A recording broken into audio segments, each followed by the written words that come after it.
Do your friends know who you are and know No, that you've been an influencer for a long time? No? no, not at all. No.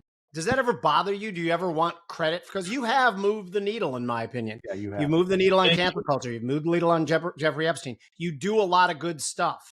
You don't ever want the, you're better than me because I want the credit. You No, don't? I don't want any, clearly I'm not in this. I just want to like joke around and educate a little bit. No, I don't need to be. No, I don't advertise this. So I'm small because I do need the credit, which is fine. I'm okay with that. By the way, your voice, will you mind telling me your age? It sounds like the voice of wisdom. It sounds like an older guy. I'm not saying this. When I look in the mirror now, I'm like, whoa, who's that old guy? Yeah, I'm 60. So Oh, see, Bobby and I are the same age as you. We're just a year away from 60. Yeah. I just look and sound older.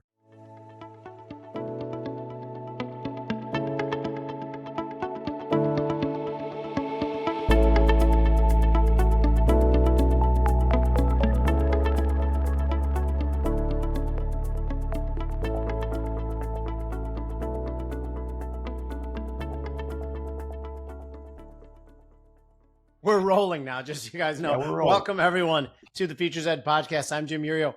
And as always, we have Bob Iacchino, who's the brains behind the operation and the co-host. Today's one I'm really excited about. I was actually almost kind of nervous talking to someone who's been kind of an inspiration for me over the last 10 years on Twitter. I'm not even joking, Rudy. But I want to, before we start, I want to say a couple things, is that the Futures Edge podcast was set up for one reason. Bobby and I spent a ton of time in mainstream media. It was a good gig. They paid us well. They set up speaking engagements. But we realized after many years that it was getting increasingly more unpopular with them to say things they disagreed with from an ideological standpoint, even if those things were, macroeconomic policy stances.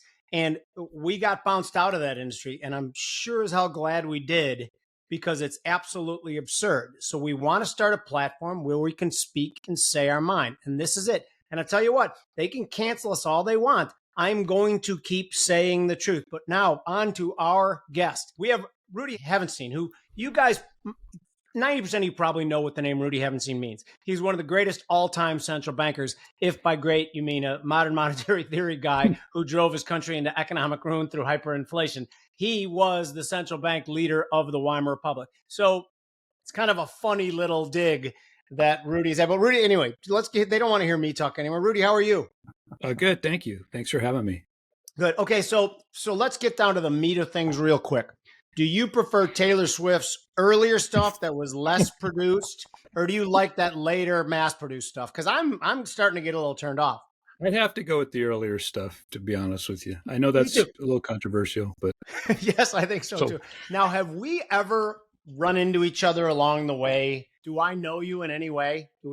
No, that's the thing. People are like, I think that was Grant Williams was most surprised about when I first did a podcast. I'm not from, you guys are like real Wall Street guys, right? So, well, LaSalle, we're Chicago guys. Yeah. Okay. Chicago guys, but you're like in the business, trading. I've never traded futures, things like that. I'm just a plain vanilla stock guy, but, yeah, so I'm not from that background, although my whole life I've had an interest in the stock market, even though my parents never owned any stocks or anything. But for some reason, I just was drawn to it. And so this is all just soaking things up over the last, 40 plus years. And I think that gives me a little bit different perspective maybe than some of, like the CNBC people. It makes it more interesting for me to hook up with guys like you, which are like somebody, I've seen you used to be on CNBC a lot more, right?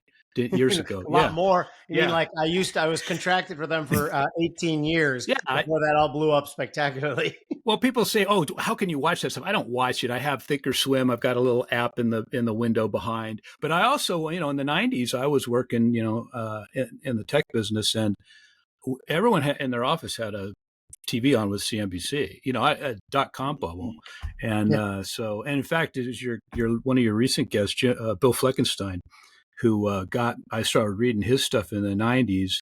And he's the one that got, I'd always been interested in the markets, but he's the one that got me more focused on the Federal Reserve. And so it was great. I listened to his podcast with you the other day, and I even tweeted out some comment from him on how, for some, they're smart people on the Fed, but they're very clueless, but Bill's great. He was a major influence on how I understood things, I think, in Wall Street. Good. Bobby's coming in, but we got a lot that we're going to say about the Fed in this episode. So Bobby and I have had a disagreement. He thinks we should stop bashing the Fed because it's getting trite and old. I say I'm just getting started. But Bobby, what's your question? Well, first, let me comment on that. I definitely think it's just boring to me. It's like I feel like the Fed, we know who they are, we know what they're doing, and let's move on. It's like we all scream and yell that the Fed's doing the wrong thing because they're political. I know. Also, when there's clouds and lightning, there's probably rain. It's just stuff that we know, so I'm always trying to figure out, we exist in this world. So how do we trade, actively invest, and invest in the long term with the rules that are set up around us? I'm not saying we shouldn't fight the rules.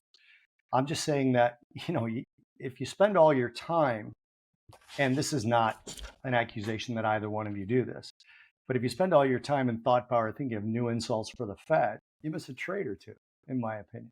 Well, I can do both. I know you can. I know you both can. I know you can. I can argue both sides of that. Yeah. I mean, I've been doing it forever but there's always new material, so it's not like I have to reach for anything, but I started doing the Twitter 10 years ago. My purpose was I would talk to very intelligent guys like you that were in small business and they had no clue what was going on in the markets. All they knew is one day their 401k was up 20% year over year, or one day it was down 50%. And so I just started, so I still get, stuff I take for granted. And I'm sure you guys know, like, all about the Fed, the stuff the Fed does.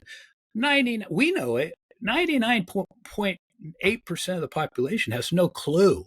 I mean, there's probably 5% of the people that it's a lot higher than it used to be, but 5% could name the head of the Fed. So there is still a lot of people. I mean, for us, it's like, oh God, not again, another stupid Fed joke. But for a lot of people, it's like, wait a minute, what did they do? They were trying to get us into inflation. They wanted our cost of living to go up. What? And I think at least helps on the margin, because I had an anecdote I put out on the Twitter a couple months ago or whatever. I was actually in line at a supermarket, and I handed the guy a $50 bill, the checker, and the checker goes, "What's with all these $50 bills we're getting lately?" He said to the box boy, and I made a joke. Oh, I like the 50 is the new 10, inflation. And the checker goes, "Yeah, it's the Federal Reserve is causing all this inflation." This back, awesome. And then I go, "Oh, don't get me started, right? Because I'm going to start getting into big, shut up." So then I'm walking away with my groceries, and the guy behind me in line goes, "Yeah, it's the Federal Reserve." So I was just cracking up, because that probably wouldn't have happened 10 years ago. So I think we're making some progress. But I try, if you go through what I'm posting, for every Fed joke, there's 10 news stories, and I try and put things in digestible clips that people can understand. And so I hear you, but I could argue both ways. So I try real quick. I wanted to go back to the CNBC thing real quick, if I could. I did my first CNBC interview with Mark Haynes in 1999. Oh, yeah. Yeah. Right. I had this big bouffant, Jerry Seinfeld style haircut, and my trading coat, the whole 9 yards. And I remember it was a weird sort of notoriety. Jimmy, I don't know if you experienced this either, but I remember being somewhere and some guy comes up to me. He's like, I know you. And this is to Rudy's point about having it on in the background. Right. Yeah. And he's like, I know you. I'm like, I'm sorry, we've never met. And I said, what do you do for a living? He goes, oh, I'm a bond salesman at Lehman. I said, okay, well, I probably know where you know me from, but, have a good day. I didn't say anything, right? A few minutes later, he comes up. He goes, I knew it. Did you bartend in Madison? Like, no, I didn't bartend in Madison. But in my head, I could just imagine him seeing me or Jimmy or any of our other friends that now come on this cast. And, your face is up there, but it's silent. No one's actually listening to what you're saying. One of the things to both of you, Jimmy, that I got most in trouble for with them early on was I was on when Maria Bartiromo was still on CNBC. And she asked me my opinion. And I said, honestly, Maria, people who understand what I'm about to say aren't listening to me. And people who are listening to me have no idea what I'm about to say, what that means. That doesn't sell copy, Bob. And I got screamed at for 10 minutes for that. Oh yeah, I remember Maria well. I'm like, they should. Yeah. I was going to ask you a question again about, you said why the Fed wanted inflation, and you and I have talked about this quite a bit too. Can you mind going over for people why the Fed wanted and needed inflation, and why all central banks do? Well, they want to devalue the debt that that they have to pay back. We have to pay back, and it's understandable, but they're never honest. I mean, if they would just come out and say it, inflation is 3.4% or whatever it is, and we treat that like it's a real number. I mean, my auto insurance just went up 41%. Jesus. The BLS 3 months ago said that health insurance fell 34% year over year because they changed their methodology. I mean, all we have, and now we have trueflation. All we have is these numbers that are supposed to be applicable to every person living in the United States. And I think there was a Chapwood index that's discontinued now, but that's sort of the more of the approach I would take, like a basket of goods.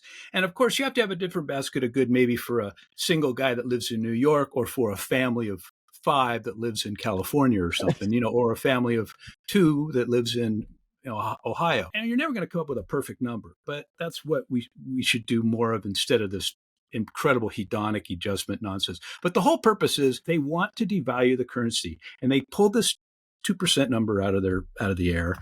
And their legal mandate is Wait, stable time out. prices. Did you think you couldn't just say ass on our podcast? Because you I certainly don't. can.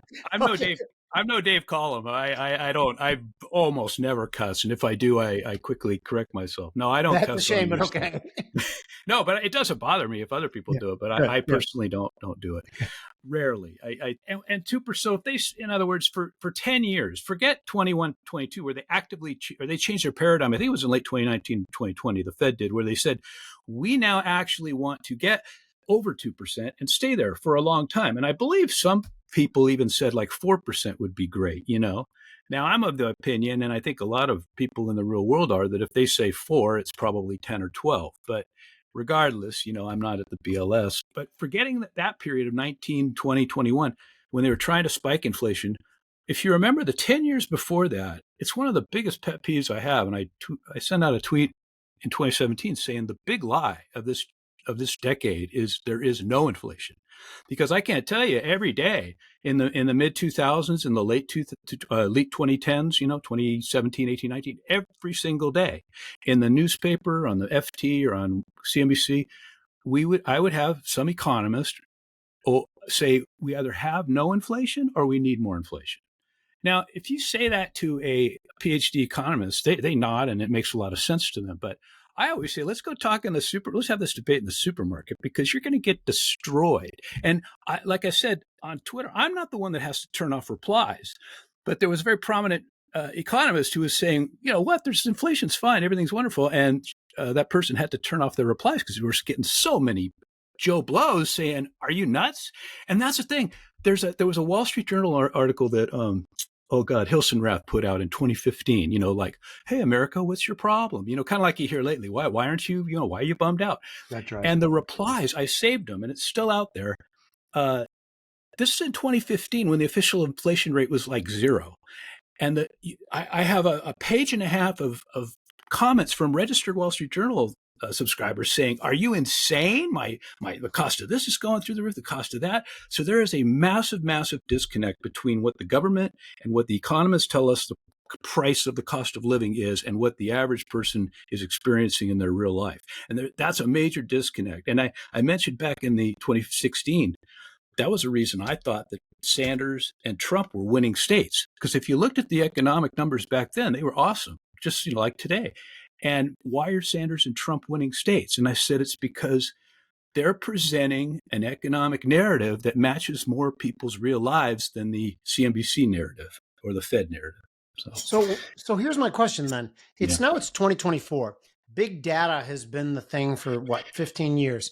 We still rely on this antiquated CPI measure, which is ridiculous, where we could really just, the three of us, if you gave us a half a day, could come up with some, 100 input way to measure inflation and to measure the inflation of the dollar. And it's comical to me that they measure the dollar in this dollar index, which is 70% the euro and the yen. Other central banks are doing the same bullshit that we are. If we want to value the dollar, we'd value it against, a host of different things. If we want to do inflation, do it against a host of different things and do it regionally. Why don't they do that? Is it just because government doesn't change, or are they want to misstate it? Well, it's financial repression. They want to have whatever the real cost of living is going to be up up high, and then they want to tell you, it's down here, and they want to get you to believe that. I mean, I forget offhand. Some people have better ways of expressing it, like Russell Napier or something, but they want to like corral you into this pan and then just financially he has a great quote. I think it's Napier about destroying elderly people. That's what inflation is, or so slowly or something. It's like the frog boiling. That's what they're doing. They're boiling us in a pot of inflation. I still can't believe they put out that chart on Fred of purchasing power of the consumer dollar. If you've ever seen that, it's like a water slide down, and that's if you believe their official numbers. So I'm a skeptic, and I run into mostly it's like econ majors or PhD economists who come at me like, no, inflation is really actually lower than what we're, and I'm just, it's funny because sometimes I'll get a reply from somebody and I'll just say, hey, are you an econ major? Or I'll look in their bio and it's like, economic major or something. So it's not always, but often. So it's a cult, So Rudy, this is actually going to be the only question for me because I've got a bunch of Twitter questions. I want to make sure we get to all of them because sure, people that watch our show, I just kind of want to, some of them are tongue in cheek, I think, but I'll ask them to you anyway. So am I. But my question to you is then, do you think that, let's stick with sort of the theme we're already talking about.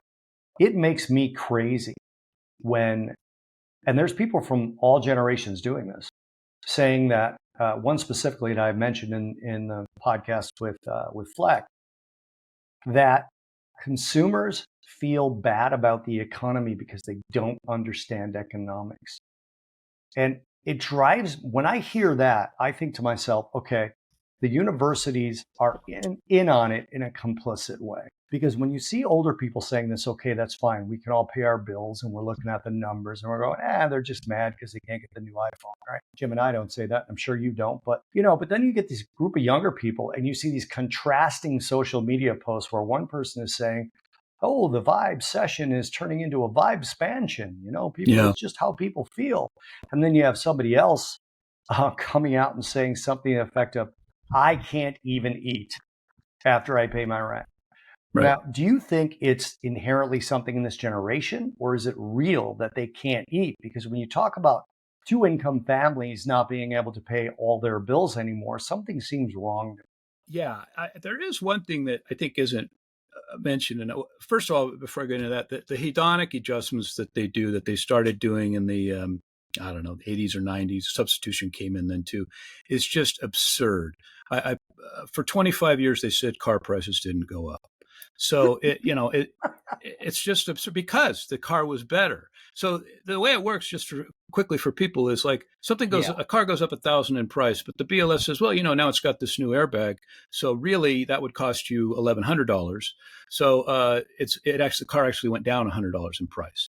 But the problem is your income isn't hedonically adjusted. What you were describing, Bob, it sounds like something like a Paul Krugman or a Justin Wolfers or something. They are right on the head. You just don't understand economics. I mean, first of all, what a smug, condescending attitude from these people. I mean, honestly, some of the stuff Krugman writes is he has to be just like, he can't be serious. He has to kind of just like be trolling. Like he, I haven't been blocked by him yet. So clearly he doesn't read his comments. It's what I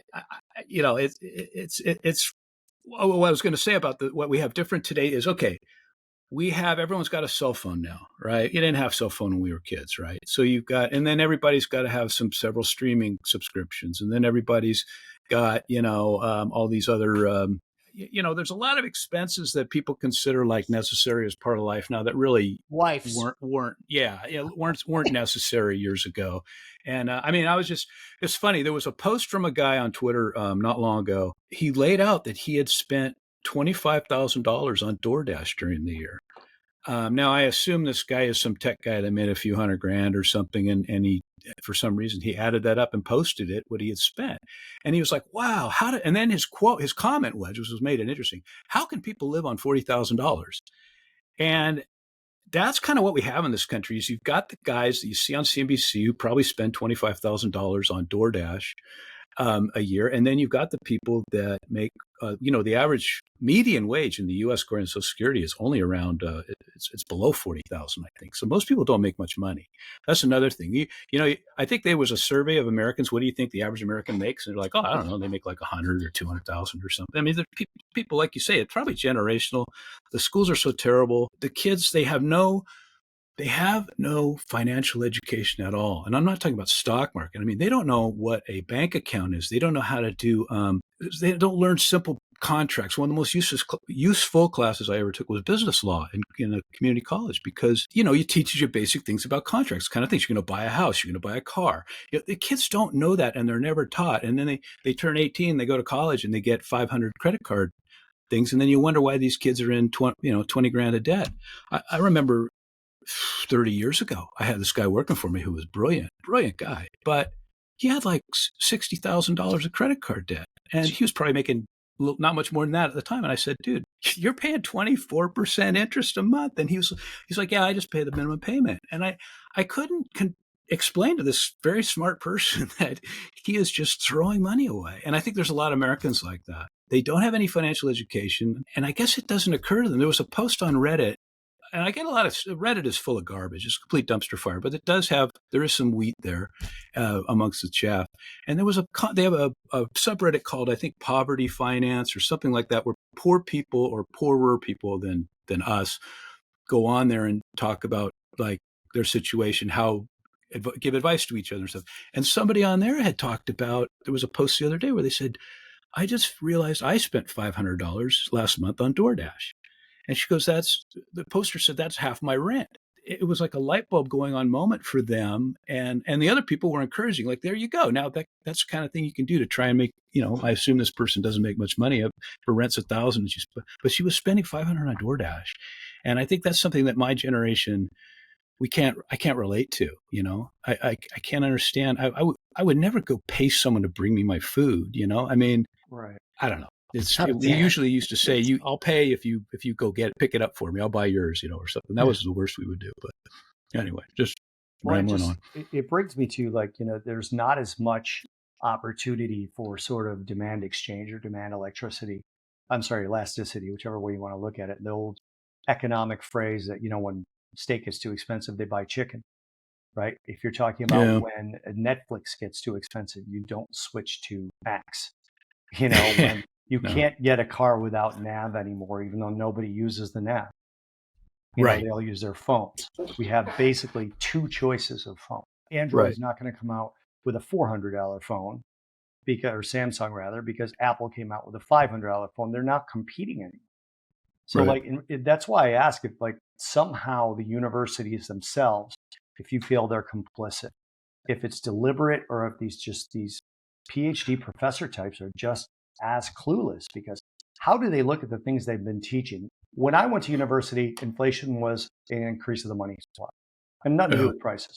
So, it didn't have anything to do with price. Obviously, the next step was when the money supply went up, there was more easy money and prices went up. It was a symptom, yeah. Yeah, it was a symptom.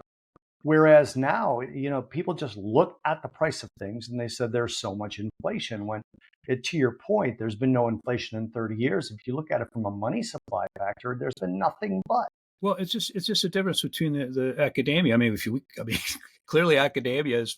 I posted a tweet today. It's like we've known academia has been insane for a long time. There was a paper I posted from years ago that some people wrote as a joke. About rape culture at dog parks or something, and that ended up being, Bogosian and Lindsay, wasn't it? It was both. Yeah. So I dug that up because I think Ben Hunt and Mike Green or something were talking about academia's problems nowadays, and I'm like, it's been bad for a long time. I mean, if you're coming, like I said, when I ask people, are you an econ major? Because if you're coming out of the economics department, you're learning just nonsense, I think. And, and I say this as someone who has several prominent econ PhDs that follow me, and I'm friendly with like a guy named Jim Walker, who's great. And I always tell them, I don't mean you. I mean the other econ PhDs. Well, Lacey Hunt had just had a podcast on with Julio LaRoche, and he I like Hunt. He talks about how the Fed has groupthink and how all their economists there are what do you call them, new Keynesians or neo Keynesians. There's no, Hunt calls himself a classical economist. He's like, I don't think there's anybody that's a classical economist. And he says, and there's no Austrians. I mean, as Judy Shelton couldn't get one out of Bianco has a great rant on this where uh, the Fed couldn't allow one heterodox opinion out of 19 on the FOMC. And remember when they voted down Judy Shelton's nomination to the FOMC. Yeah. And by the way, you know who were in agreement 100% on that? Kamala Harris and Lindsey Graham, because they both fist bumped each other in Congress. And I got a picture of it when her vote went down.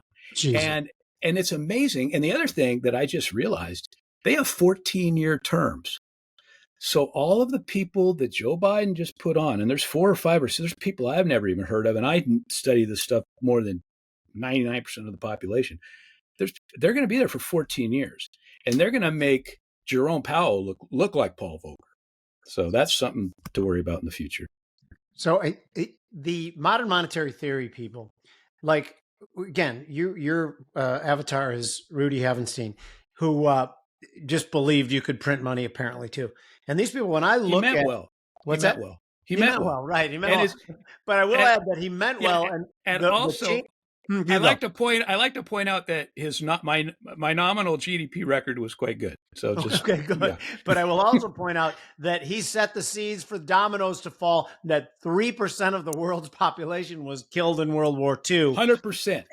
So yeah, I know. By the way, in all seriousness, that I have a bunch of threads on that. I absolutely believe that the moral and economic decline that happened during the hyperinflation. I mean, hyperinflation is not really bad inflation. Hyperinflation is a currency collapse. It destroys economies. It destroys societies. Look what's going on in Venezuela or Zimbabwe or anywhere it happens. If that ever happens, it's the worst possible scenario for about 95% of the population. And I love pointing out all the contemporary accounts at the time say that the middle class is wiped out, poor people are wiped out. The ones who survive are like the big capitalists that have the money and have the staying power to have the properties, to buy up everything on the cheap. It's the worst possible thing. And I absolutely believe that the hyperinflation led to Hitler directly. And people say, oh, no, it was the Depression. But, Hitler's push was in 23. Okay. And he came to power in 33. And I think, sure, the Depression sure didn't help. But the seeds was already sown and the soil was perfect for him. And after this, I'll repost some of these things because it's very important for people to realize that, you're playing with fire here. And I certainly don't expect hyperinflation in the United States in the foreseeable future. But if it ever does happen, I mean, that is the worst possible end game. And to see these guys in power talk so flippantly about, maybe we'll just have a 4% inflation target. They think it's a dial that they can turn and control. And clearly we went up to 9 officially, which means it was probably 18. And yet just going back to historically normal rates too. So I don't know. I think that's a very important point. Anyway, sorry. And that means a lot to me. That's another reason I'm on here is Rudy Havenstein, besides him having a really cool mustache, but an excellent mustache. And I love that. I love that time period, but honestly, and then, we don't want another Hitler. Okay. So let's leave it at that. And that's what rises out of things like that. And to put a point on Rudy's thing, one of the good things about the hyperinflation in Venezuela was that the feral cat and rat population essentially disappeared from Caracas over a 1-year period. Yeah. Do you people know why? Right? Because sure. It was a food source. I'd like to push back on something you just said a second ago. You're not worried about hyperinflation here. And realistically, neither am I. I mean, I think we both agree that the stewards of our currency are not doing a particularly good job. Now you look at the national debt that it was just doing a thumbnail yesterday. If they stayed on the same ridiculously high slope of accumulating national debt that occurred from 2008 to 2020 in the response to the great financial crisis, if they had just stayed on that same exact path, the national debt right now would be at about 28 trillion. It's 34 trillion. We have exploded national debt. Every analyst and economist will tell you, yes, there is a level somewhere out there where all the shit hits the fan and it boils over. We don't know exactly what it is, but we're pretty sure we're below it. When you say you don't worry about hyperinflation, and I'm not either, here's the way I say it. I want to know if you agree. 5 years ago, 7 years ago, I would have said there's a 0.1% chance in the next 20 years there's going to be a bout of hyperinflation. Now I think that's gone to a 5 to 10% chance, which is a low percentage, but it's still it's ridiculous and it's embarrassing and it's irresponsible. Any thoughts on that? Nothing.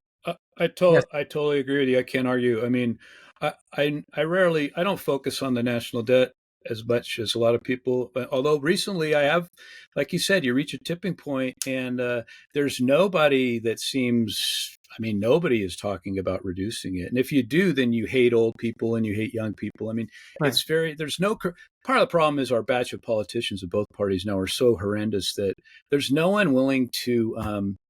I don't know, take a brave stand and say, hey, what's going to happen? By the way, and I'm not saying I'm not worried about hyperinflation. I'm terrified of hyperinflation. I don't think it's going to happen to America first, but I agree with you. Say it's a 5% possibility in the next 20 years. That is insane to think that we could throw this whole country down the toilet in because of decisions that date back to saving Hank Paulson's buddies in 2008 and 9. I mean, it's just a shame. But Ray Dalio, who I pick on for a variety of reasons, but he does have a good point when he said, well, he phrased it well. He says, look, say you've got some bonds. He goes, but they can't pay the bonds back. There's no money, right? So we got all this debt. It's never going to be paid back. He goes, two things can happen. They can either say, hey, we can't pay the full bonds yet. Here's half your bonds. So an overt default. Or they could say, yeah, sure, we'll pay you your bonds back, but they're going to buy half as much. You're going to lose half your purchasing power, or 99%, or whatever it is. You're still, I mean, it's just it's a covert default. I think an overt default is more honest and certainly more painful for the politician. But again, it goes back to the covert default of inflation is the boiling frog. They're hoping people just don't notice until they're long out of power and fabulously wealthy. I mean, look at Biden. The Biden family is fabulously wealthy. The Trump family is fabulously wealthy. The Obamas are fabulously wealthy. The Clintons are worth a few $100 million. Jimmy Carter's building houses, but since Jimmy Carter, it's been one big gravy train. Wait, Jimmy Carter's still alive? Is he like 150? Is he still alive? He's one that there's a game that we play, like you name somebody and then you say still alive or not, and it's like, oh man, I think he is still alive. I think he is, but I'm just saying he's. I used to make a joke when Clinton would do Bill Clinton would do some fundraising thing, for no reason other than to get $250,000, and I'd say, Jimmy Carter's probably building a house that day, but this is what Bill's doing, and it's all of them. It's bipartisan. I think part of my appeal, I hope, is that I got off the D versus R train because it's a dead end as far as I'm concerned. So, Bobby, why is everything so expensive? Just to put a point on this, I haven't brought my lunch to work in 20 years, and my 3 eggs and bacon used to cost $7. Now they cost $14. My wireless bill was so expensive. Why the heck is wireless so expensive? I don't know. I mean, it feels like a car payment from 10 years ago, what you pay for wireless now. I mean, what are you paying all that money for? Is it speed, coverage, data? Is it this 5G that we all needed access to? Unlimited talk and text, which I feel like we've had forever. Mobile hotspots, which I don't use all that much. What are we paying all that money for? This is not going to come as a surprise to you, but we have the answer right here on the Futures Edge podcast, because the Futures Edge podcast is partnering with Mint Mobile. Mint Mobile offers all these features for as low as $15 per month. It's built on the nation's largest 5G network. The reason it keeps costs low is because they sell direct to you online. They cut out the retail stores. They cut out the salespeople. It's just a much more efficient process. Like, why should anybody have to pay more than you have to for access to the same exact network? Go to mintmobile.com/futuresedge, also linked in the show description, to get a premium wireless service for, you ready for it? $15 a month. Okay, and if you're like people who are old, like Bobby and I, we don't like to change anything. We don't like our routines to change. Now, you want to know how hard it is to switch your service? Well, the big wireless companies want you to think it's really hard, but switching to Mint Mobile is super easy thanks to their digital eSIM card, which most phones now have. You can sign up and activate immediately right on your phone from the comfort of your home. If your phone doesn't have an eSIM, Mint will ship you a new SIM card for free. How about that? Jimmy and I talk about not wanting anyone to tell us what to do, that sort of libertarian bent that we both have. Well, Big Wireless wants you to think they're the only option. So do not be fooled.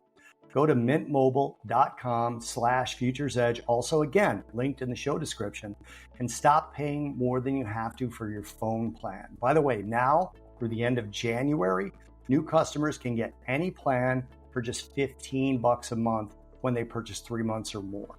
This includes the unlimited plan, which is normally $30 a month. So not only are you going to save the difference between your current plan and Mint Mobile's normal pricing, but you're going to save $45 for 3 months or more if you sign up for more versus Mint's own normally low prices. Complete no-brainer. Don't even think about it. Go to mintmobile.com/futures edge. But maybe you should wait till after you watch the podcast. We don't want you guys leaving the podcast right now. So watch the podcast first and then go to Mint Mobile and hit that link. Thank you, guys. I'm going to go straight to the Twitter. Well, I was going to say X question, but you're not on X. No, You're on Twitter. just say Twitter. That's what I always say. I don't say X.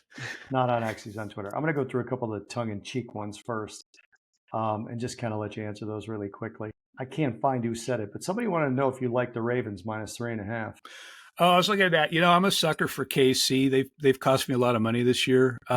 What's the spread? Is it 3.5? 3.5 as of his tweet, but yeah, it was when I looked before.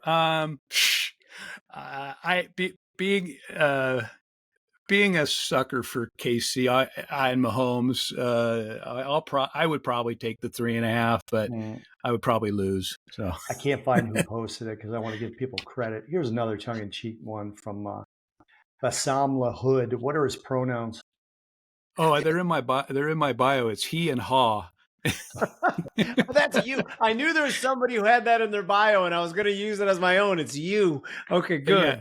No, right. he had ha, like the old TV show, and then actually put a third one, Z, XI. So, you know. All right, I'm going to ask one more tongue-in-cheek and one that was, I think, an actual really good one. As he thought of moving back to Germany. That's obviously. Okay. No, but I saw that question, and I did post I reposted the Ramones song, "It's a Long Way Back to Germany," in the honor of that guy. Song, so, okay, this is a good one, I think, from the Irish Goodbye. Rudy gets one universal decree. What is it? I saw that and I thought, okay, universal peace and love, and okay, but I'll be more realistic. Let's say I'm dictator of the United States or president of the United States. No more too big to jail. I would absolutely. You see all the fines these banks have paid over the years. You see how Leon Black and J.P. Morgan are buying their way out of child sex trafficking lawsuits from the Virgin Islands. Mm-hmm. Now, I know that's the Virgin Islands, and the question is, why the hell isn't the DOJ pursuing this? Mm-hmm. So hopefully someone from the DOJ is listening. But no, that's it. No more. You get caught manipulating markets or whatever, the hundreds of different crimes that these especially the banks have committed over the years, because they seem to be the industry that is too big to jail, which Holder laid out, 10 years ago. The most just obnoxious thing to me, and Jimmy and I are both independents. Right. I mean, we both consider ourselves more libertarian than anything else. Sure. That's actually what I voted in the last 2 presidential elections. I don't know what you did, Jimmy, but I don't even care. I'm in Illinois. It doesn't matter. Yeah, I know you to be an independent. But the thing that drives me crazy is like the amount that they're going after Donald Trump for fraud with his overstating of his property value. Okay, fine. Go after everyone else that overstated their property values or committed any kind of fraud. I mean, simply the bankers involved in the great financial crisis, put one of them in jail. Just one. Trump's, let's call it his alleged crime. And by the way, I never voted for Trump, just for the record. Right. The amount of effort they're putting in to go after him for his alleged crimes, the idea that it doesn't pass the smell test, because you had all these guys who actually hurt people during the great financial crisis. No one went to jail. That tan guy from the home. Angelo Mazzillo. He's one of our people. Mazzillo. I mean, oh yeah, absolute criminal. He's sunbathing somewhere. I'm positive he's sunbathing somewhere. With hundreds of millions of dollars still in the bank. But Trump supposedly misled some bankers who got paid on their loans, who are supposed to do their own due diligence. Who got paid? Exactly. Paid. And they're responsible for their own due diligence. By the way, I'm making statements, not asking you questions. No, because can I add to the question too? Because you mentioned about sex trafficking rings. You tweet a lot about Jeffrey Epstein. This is something, now we can get into the real meat of it too. They can't cancel us anymore. They've already canceled us once. Here's the point. Okay, they told us 6-7 years ago that the Pizzagate QAnon thing was this crazy right-wing conspiracy. Gosh, then it turned out that there really was a pedophile ring. 2 people were arrested for it. 1 was convicted. If someone is convicted of sex trafficking, they have to know, there's going to be a question here. They have to know who the person was trafficked from this person to this person. So there are names out there. And we all know why those names are being redacted, because they're clearly powerful people. Why in the world does our country still put up with the bullshit and nobody cares? And if you talk to people on the left, they'll still say, oh, you're one of those QAnon guys. No, I wasn't, until it was proven to be true. What am I missing? I said in 2020 election, why is no one talking about this Epstein thing? It's literally, I think, one of the most important stories of the 21st century. I mean, and it's so interfaced. There's so much evidence. It's beyond it. Even the people that used to call you conspiracy theory a few years ago, they're now like, okay, it's a big bad thing. But they don't want that. You won't get called a conspiracy theorist anymore, but nobody wants to do anything about it. I don't know. Why wasn't Bernie Sanders? Why wasn't Trump? Trump, he appointed Bill Barr, who, as his attorney general, Bill Barr was at the same law firm that cut that cut Jeffrey Epstein his sweetheart deal in Florida. There is no one more deep state and swampy than Bill Barr. Bill Barr has been around for 3 decades plus. He worked for the CIA. He's been involved in covering up all sorts of Iran-Contra things. The idea that he would cover up, a sex blackmail operation is, you said why those names aren't released, and it's because they're very powerful people. I think that's one reason. I think the other reason is that the Mossad and the CIA probably still want to use the tapes. Oh no, that's what I meant. That's what I meant. Okay. Yeah. And I'm just speculating here. I can't prove anything, but we know what the name. I said, we have a pretty good idea who the names are. They're the same names that were floating around 5 or 10 years ago. Of course. And I've got 5,000 write-ups on this case, and of course Whitney Webb was my mentor on that. And but yeah, I'm shocked. I mean, if I'm Robert F. Kennedy, well, Robert, he's got his uncle and his father's murder to concentrate on. But if I'm Vivek or somebody, or he's dropped out now, I don't know. If I'm anybody, I'm like, hey, what's going on with this case? Why is the Virgin Islands bringing all these civil suits, which are getting settled civilly? And where's the DOJ? The DOJ has this evidence. They've had thousands of videotapes, and they haven't even prosecuted co-conspirators or anything that they know are involved in this. And this is children, right? Yeah, they want to make you think that it was all Epstein and Ghislaine, and it's not. And I don't know. I think the reason that it's not an issue is because it's so bipartisan. So I think here's my theory. It would take down a huge chunk of famous rich people. Sure, but my theory on it is this: is that he may or may not have started out as just someone who wanted to blackmail people and wanted to raise money to do that. When he was arrested, I believe it was 2009. My belief is that when he came out, he then became some sort of intelligence agency asset. And by the way, I have one of my good friends, a 40-year investigator for the FBI, and said when he started with the FBI, it was widely known across the Bureau of the guys who were the Hoover guys. If you were investigating anybody who had a name and you found something compromising, it was immediately pulled out of the investigation and put in a separate secret file for future use. So does my theory that he then became an intelligence operative seem reasonable? I think he was. I think from the time he hooked up with Ghislaine, he probably was an intelligence operative. I mean, the timing, I don't know. Whitney Webb has a great insight, as she says, as someone who's written a ginormous book, 900-page book on the subject. She said she calls him primarily a financial criminal who was also involved in the sex trafficking, blackmail, and also arms trafficking. And by financial, what's the biggest industry in the world? Probably money laundering, Mm-hmm. So I think that's a huge part. And if you look at some of the prominent hedge fund guys that were very close with Epstein, there was a lot of money being paid back and forth for seemingly nothing. So it's all very suspicious, and nothing's going to happen because it's so bipartisan, and I think it's directly tied to the intelligence agencies. To me, it's Mossad clearly, and there's no way the CIA didn't know. So I figure it's some sort of a joint operation. This is the kind of thing we're never going to know, but for sure. But I can't. There's no politician politicians will try and capitalize on anything, and yet there's radio silence on this. Do you know Trump used to, when he was president, he would tweet on court cases and legal things and stuff. Everyone's going, oh my God, he shouldn't comment on this. The one thing he didn't comment on was this whole Epstein thing. He just shut up for however long he was president when Epstein was, until he got killed.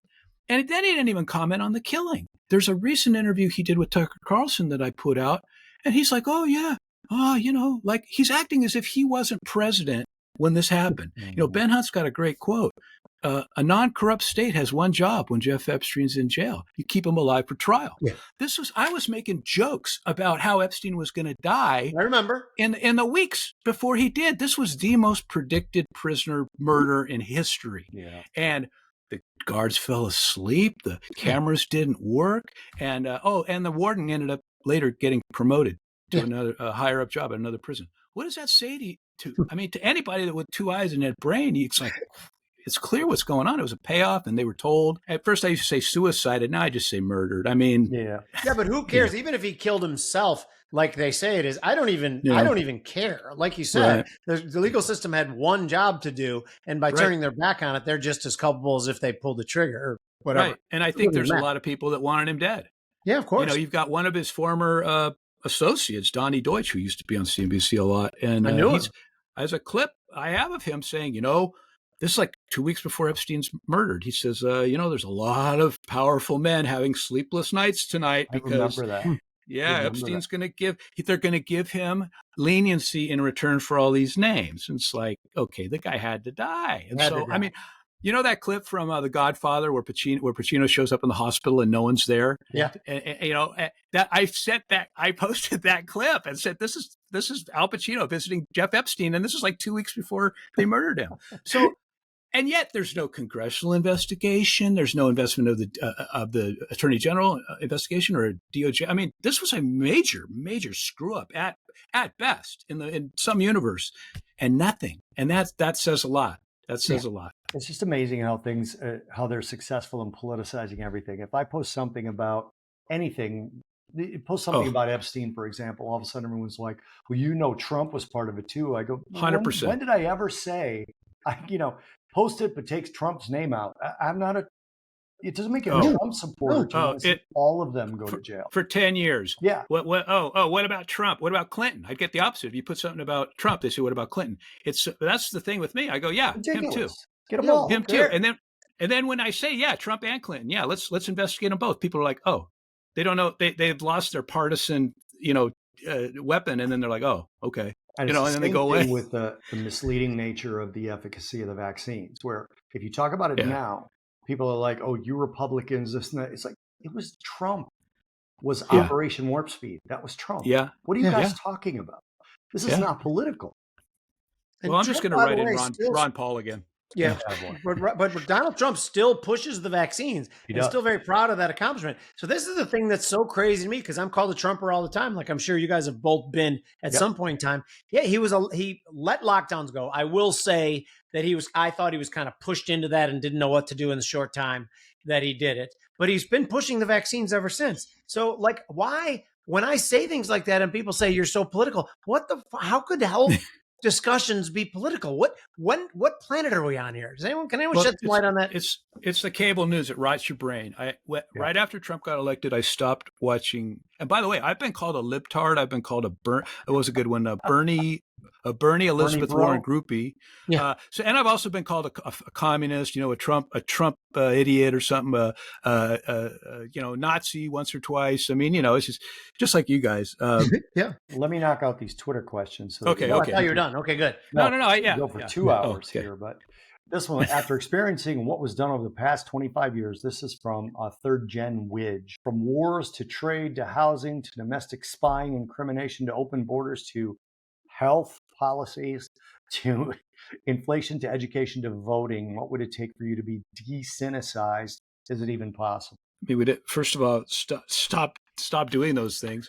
I think I mentioned this in a couple of recent podcasts. I think we need a leader that doesn't attack his enemies. I think we need a leader that's like, I mentioned Reagan, and I know then I get some grief because people, clearly there's things Reagan did that people don't like. Fine, but I'm just saying the personality. I'm talking about the personality, not the policies.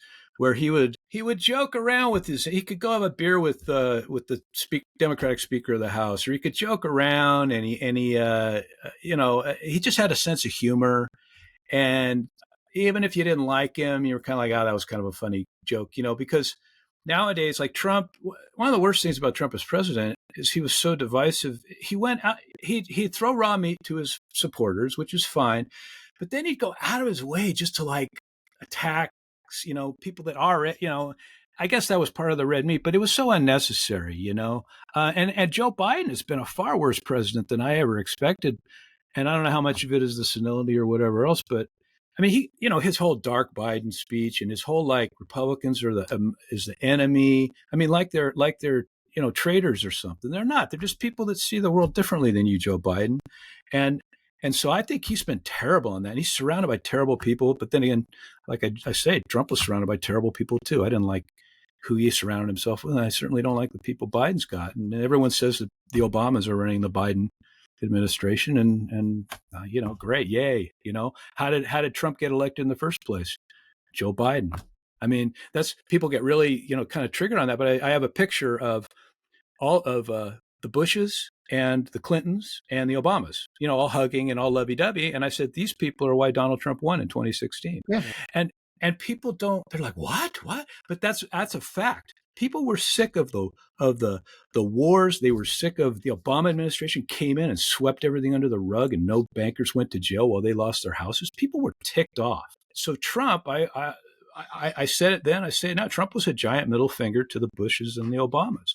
And I had people who said they couldn't stand Trump, but they were going to vote for him in 2016. And I understood that. And he made a lot of people lost their minds. I joked that we lost more people to TDS than we did to COVID, but it's true. People just went nuts. Oh, I was going to go back. What I started to say was the cable news. So in 2016, when Trump won, it had already been so insane. I mean, I watched CNN that entire election season, and they were without a doubt, 100%, no argument, pro Hillary Clinton and anti-Trump and anti-Sanders. They were very anti-Sanders too. And so I said, I'm not watching any more of this stuff. I'm not watching anything. And that's the best thing in the world, because all they want to do, both left and right, MSNBC and Fox, all they want to do is push your buttons. They don't care if you're happy or you're angered. So just stop doing that. If everyone in America would stop watching all cable news, you would instantly have a toning down of the rhetoric. Because I would have some people, friends of mine, and I have friends on the left and the right, would come up to me and they would be in the last few years and be like, oh my God, can you believe this about Trump? Or can you believe this about Biden? And I'm like, hey, I don't know what you're talking about, and I don't need, it's very refreshing, and I highly recommend it. No, but you can't, you're an influencer. Over the last 10 years, you've become someone who's very important to the discourse. If you practice isolationism personally, that's fine, but I would encourage you not to, because you absorbing it, that's what I think of me on a much lesser scale than you. I kind of have to suffer with this shit now if people are actually going to listen to what we have to say and listen to our opinions. Do you think there's validity to that? Do you owe something now that you're in this spot? I am specifically referring to the cable, the MSNBC, CNN, Fox. Yeah. Just that total bullshit. Believe me, I soak up. I miss the theatrics on some cable networks once in a while. Like I don't watch Tucker Carlson. I don't. But every day I have people send me stuff to try and get me going. So, I mean, people are saying, I'm seeing the worst of it. I'm also, believe me, I follow a lot of accounts that are left and right. I have people that follow me that are left and right.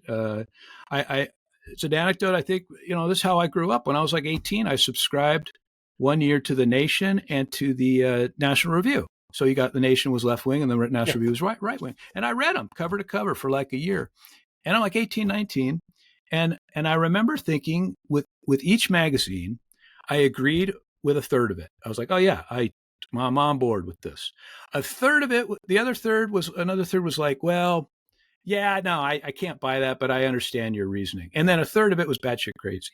Sorry, I said a bad word. Oh, you didn't know? We encouraged that. We actually considered a victory that we got you to say a bad word. But do you understand what I'm saying? Is you're getting a little bit of all the sides, and so many people nowadays don't. They get 100% hardcore MAGA, or they get 100% hardcore, Bidenomics, or it's not good. You need to have. The other thing, George Carlin, I saw an old interview with him the other day, and he said, like you could come to me and say, I think that, I don't know, we should invade Ukraine. And I can say, oh, you're an idiot, Jim. That's the stupidest thing. You're an idiot. And then, of course, that's the end of the conversation. Or I could say, well, I don't know. I don't agree with that. But look, why do you think we should do it? And then we can start having a conversation. I found this during the Iraq War too. When I start to talk to people, as long as you don't call them an idiot right up front, and just kind of try and find the reasoning. Some people you can't reach, no matter what. But I've found over the years that some people are like, well, okay, I see your point. I disagree with it, but how about this? And then back and forth. And I think that we need more of that. And I'm guilty of not doing that sometimes, and I need to try and do that more. So I'm going to ask a tiny question. It's going to be my last, and then Bobby's going to have the official last question. Sure. What I wanted to know was, now that you have achieve this level of influence, whatever level it is, do you feel a responsibility to people and to society to keep trying to put logical viewpoints out there? Well, I show up every day. I mean, okay. And I have a Substack, so I do that too. A little longer form. I get it. Yeah. Oh, good. Yeah. And but I don't view myself. Somebody sent me yesterday, "Oh, you're a savior," and I said, I'm an ally. So I don't want to be. I know Dave Collins, goal in life is to go on Joe Rogan. And I was like, if he called me up and invited me, I'd probably go on, but I certainly don't. You know what I mean? I don't have ambitions other than just, I have the time. All these years, I worked very hard, got lucky, was been trading all these years on my own. Also the family, that was the big priority for many years. And now they're all, everyone's all grown up, and I just do what I do. I have people tell me, you should do this, you should do that. And I'm like, no, you do that. I started with 0 followers, and I still am relatively small. I mean, as far as, there's people out there with a couple million, maybe I should just call myself Rudy Turd or something. And then there's that girl who I thought, maybe she's clever or something, but I was like, how edgy are you if Bloomberg's promoting you, So, I mean, Bloomberg is one of the most, first of all, Mike Bloomberg is, well, anyway, you know how I feel about that whole network in person. So, all right. So I want to ask these in sort of a rapid fire way. Okay. Stand on Stuff, @StandOnStuff from Twitter. Now, this is a longer question, but there's really only 2 questions in here, right? Bianco at the Double Line Roundtable talks about how the consumer has changed, less concern about security and more willing to spend. I think that's a reaction to massive changes in government spending. They think they will be bailed out. So how can the government turn off the fire hose of spending? Then he goes into the massive MAGA protests and protests in Europe and blah, blah, blah. Revolt against Wall Street by retail. Little guys are fed up. They aren't going to take it. If the government decides that hard times are going to be their burden. So there's only one question here. How can they turn off the fire hose of spending, or can? I don't know. Yeah, I don't know. I mean, no, is there anybody in either party that shows any interest in cutting spending? No. So we got, here's the thing I say, and then I get people say you're so naive, is just stop voting for these same people. Vote for the third party. Vote for the Green candidate or the Libertarian or the Independent, Peace and Freedom, American Independent Party. Don't vote for Democrat or Republican anymore, or vote out your incumbents. It's so funny you say that, because I said I've never voted for Trump. I've voted for the Libertarian candidate in the last 2 elections because I didn't want Clinton or Trump, and I didn't want Biden or Trump. Well, I'm in the same boat, Jim. Everyone's like, you wasted your vote. And I'm like, no, I didn't. I'm not responsible for either one of these people. That's the way I absolutely totally agree with that. Absolutely not wasting my vote. Or they say, oh, you have to choose. I go, I have chosen. Neither of them. Yeah. Was Bitcoin allowed to exist as a seed planted for a central bank digital currency? That's from Casey's charts. Yeah, I half joke that I could be a Bitcoin billionaire because I could have bought it all day, years ago when it was $100 or something. I figured if it ever got big, the government would crush it. I mean, we've gone to war over less than that. And I have people telling me it's going to replace the dollar as the world's currency or something. No, there's paper. I don't know. I got nothing against Bitcoin. I'm not opposed to it. I have a lot of overlap. Yeah, there's a lot of overlap, I think, and it's been good these last 10 years because the Bitcoin people are learning about Austrian economics and are learning about libertarianism. And I'm a small L libertarian. I like public roads and fire departments, but yeah, so that's been good. And so I'm not opposed to Bitcoin. I just have noted a few times that the cryptography was created by the NSA, and there's a paper that I've put out there from, I believe, 1996 about digital currency using cryptography, and it's written by the NSA in 1996.